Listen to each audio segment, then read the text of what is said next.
Class distinction, and I know this is going to make the black socialists and the Marxists and the communists upset. I don't care. Because if you're black, you have no business being a socialist or Marxist or a communist, because all those are European mind products. Use your own damn mind.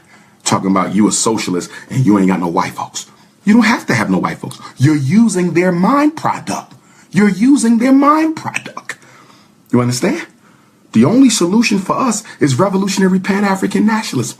Not no old dusty ass treaties, some old laws, none of that shit saving black folks. The only thing that's going to save black folks is power. Might makes right, and it's the only argument that satisfies man. Facts.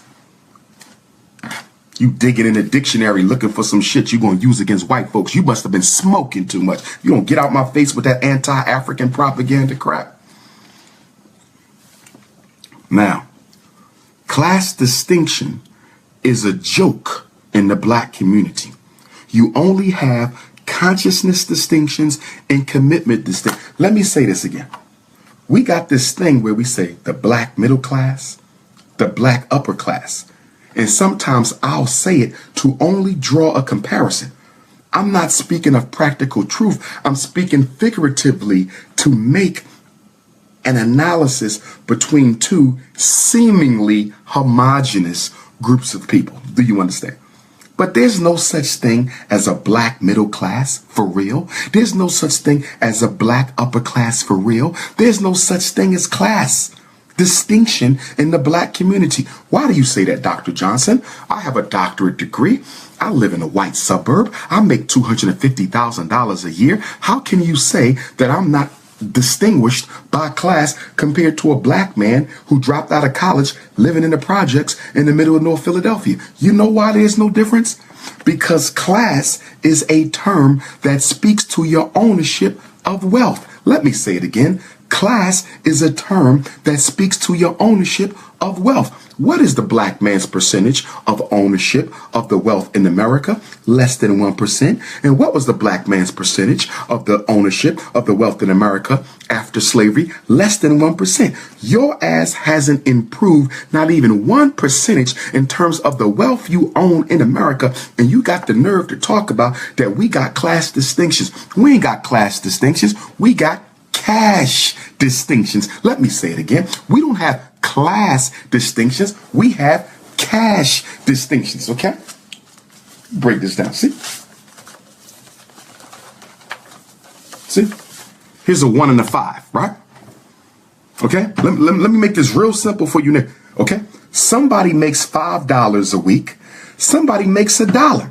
Neither one of them owns shit. You don't own nothing. He don't own nothing. Now this one live in the suburbs with the white folks, $250,000. He got 25 degrees. This one lives in the ghetto with the poor black folks on welfare and Section 8 and public house. But guess what? What is the difference in the wealth? Zero. He don't own shit. He drives a Mercedes Benz, but he don't really have no assets. We don't have class. C-L-A-S-S. We don't have class. We have cash distinctions. We got Negroes who make a few dollars more than the other black folk. And because they make a few dollars more than the other black folk, they think they are in a different class. Hold on. Hotepper alert. Where you at? Where you at? Where you at? Where you at? Where you at? I saw a hater. Let me get his little dusty ass off. I'm going to find him. He going to come out. See, I learned how to delete y'all in the process. Okay. Anyhow, are y'all following me? This is what we got. We got different levels of income. That's it. Income, not investments. Income. White folks got different levels of investments, different levels of wealth, intergenerational capital. You don't have that. We have this. Some people are low class. They bring home $1 a week. Some people are middle class. They got $5 a week. Some people are upper class. They got $10 a week. And some people are rich. Oprah, LeBron, and them, they got the 20. So you got $20 Negroes, you got $10 Negroes, you got $5 Negroes, and you got $1. Ain't nobody owning shit. We don't have class distinctions. We got consciousness and commitment distinctions, and I need y'all to understand that.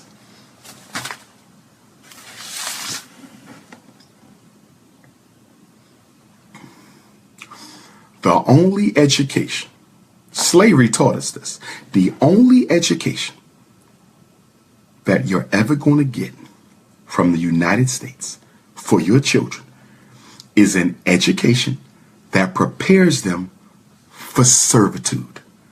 For servitude.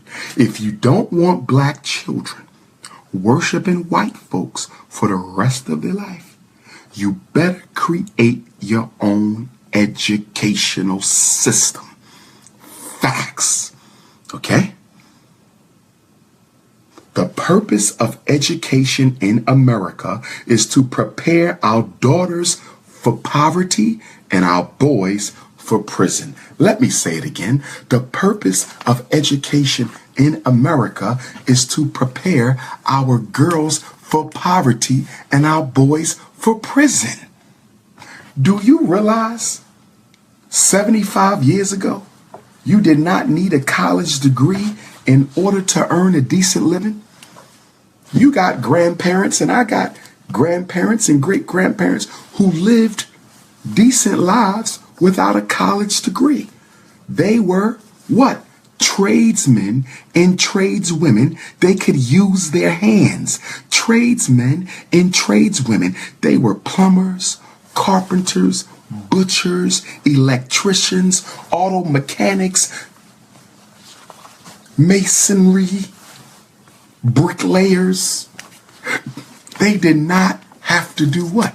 They did not have to go to college. In 1970, they started deindustrializing the inner city. They started taking all the factories out of the inner city. Go to any inner city in America. Chicago, Indianapolis, Detroit, Philadelphia. What you see? Abandoned factories. Abandoned factories. Most of them have been turned into what? Jails. Look at that.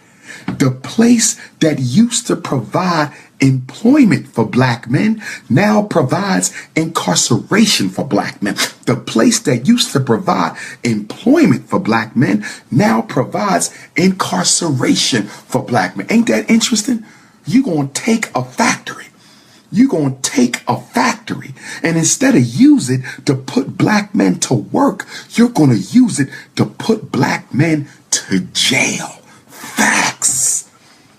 You didn't need no college degree to live a decent life. In fact, you could even live a decent life without a high school diploma. People would leave school and work and live well, black and white.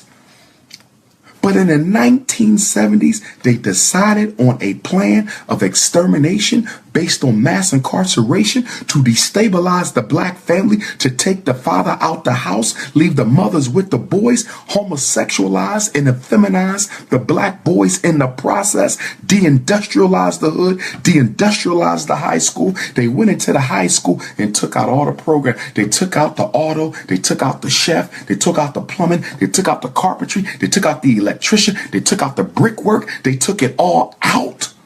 They took it all out and start telling all black folks, you got to go to college if you want to make something out of yourself. My grandfather didn't have to go to college to make something out of himself. My great grandmom didn't have to go to college to make something out of herself. And guess what?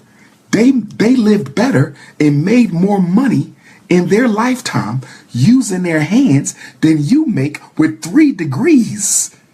They made more. They lived a better life using their hands 80 years ago than you live now with all your master's degrees. Facts. It's a hustle.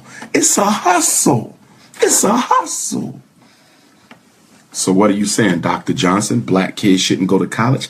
I'm not saying that.